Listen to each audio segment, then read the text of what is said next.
In today's lesson, we're going to learn how to convert micrograms mcg to milligrams mg. Let's walk through the step-by-step guide for converting these units with examples. Step 1, we need to understand the conversion factor. 1 milligram is equal to 1,000 micrograms. Step 2, set up the conversion. To convert micrograms to milligrams, we divide the number of micrograms by 1,000, since there are 1,000 micrograms in a milligram.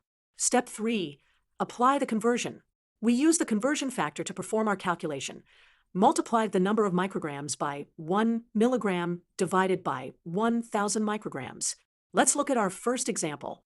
Convert 15 micrograms to milligrams. Using our conversion factor, we multiply 15 micrograms by 1 milligram divided by 1,000 micrograms, which equals 0.015 milligrams.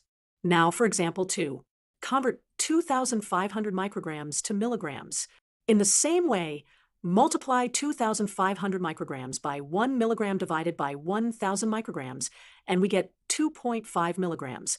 Finally, let's try example 3. Convert 12,000 micrograms to milligrams. Multiply 12,000 micrograms by 1 milligram divided by 1,000 micrograms, and we will get 12 milligrams. By following these steps, you can easily convert any measurement from micrograms to milligrams. Thank you for watching.